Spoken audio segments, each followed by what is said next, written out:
In this video, I want to briefly talk about the relationship that Korea and Japan had for most of the Edo period, so from about 1600 until about 1800, when Japan slowly began to transition into the Meiji period. It's common wisdom that during this period of Japanese history, Japan shut itself off from the rest of the world. That's actually not the case, as some of you watching this may be aware. It's largely something that begins to develop after Tokugawa Ieyasu dies in 1616.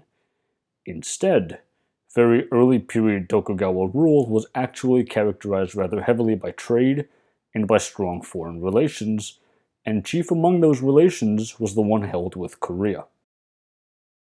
Tokugawa Ieyasu's predecessor, Toyotomi Hideyoshi, had famously sent about 158,000 Japanese troops into the Korean peninsula in a bid to conquer China and to use Korea as a springboard to do so.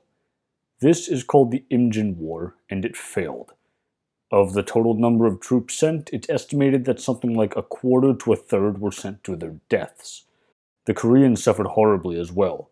Hideyoshi infamously had the severed ears of dead Koreans sent to Japan, and the Korean landscape, to say nothing of the towns and cities and people in general, was devastated. In 1605, then, the Tokugawa worked out a peace deal.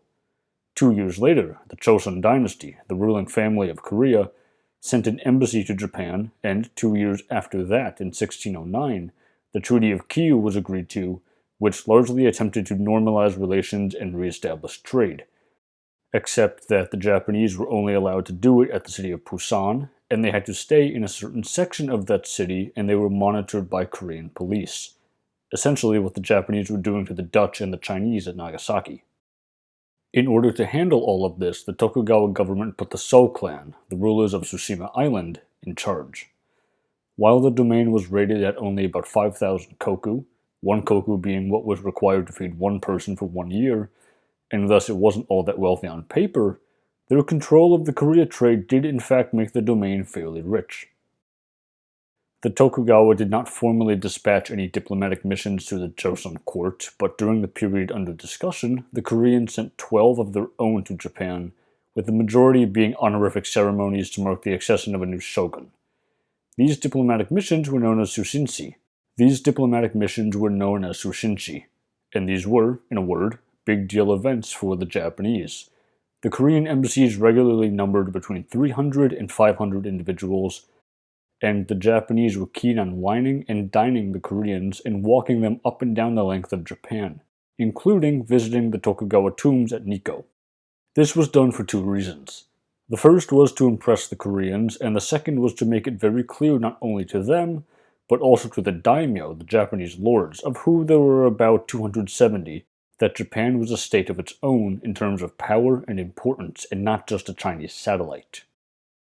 China, however, exerted massive cultural influence on East Asia, and the Koreans were closer to the Chinese tradition than the Japanese were. Thus, even though the Japanese wanted to stress the importance of Japan, Japanese intellectuals and courtiers were eager to receive compliments from Koreans on everything from calligraphy, to poetry, to knowledge of Chinese classics and history, to painting.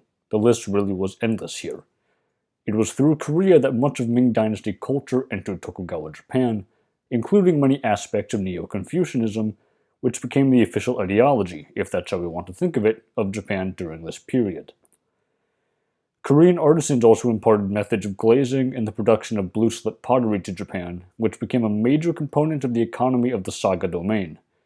By the 1700s, it was being exported to Europe via the Dutch, which helped to kick off a European craze for the ceramics and helped launch a European ceramic industry specializing in Western variants. Also accompanying the Korean embassies were physicians, and those doctors were heavily questioned by the Japanese for medical knowledge. Over time, due to trade and the Korean embassies, relations cooled between the two countries and largely returned to normal, giving way to amity. From the Korean perspective, they were not overly impressed by Japanese scholarship, noting that there wasn't enough reverence shown for people like Confucius, and that the Japanese, although kind-hearted and well-meaning, did not fully understand the proper moral behavior. Koreans regularly observed that the Japanese did not wear proper dress for mourning the loss of a loved one, for example.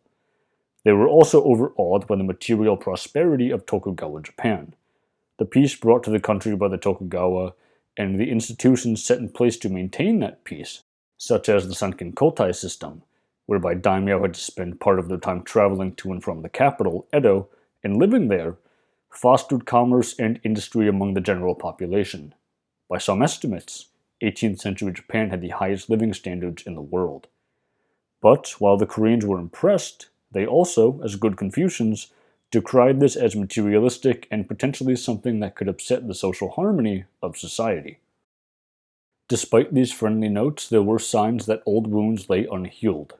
Koreans regularly referred to the Japanese as pirates, a callback to the Sengoku period, when Japanese pirates did ravage Korean shores, and the Japanese similarly referred to the Koreans as foreigners, which, in the diplomatic context of the time, signaled a general lack of respect.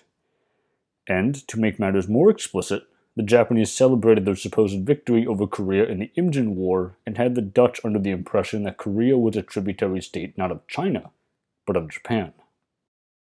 The general trend of the situation would continue until 1868, when the Meiji Restoration ousted the Tokugawa government, and the Japanese began to reconceptualize Korea and Japan's place in the world, leading to the colonial period, but that is a topic for another time.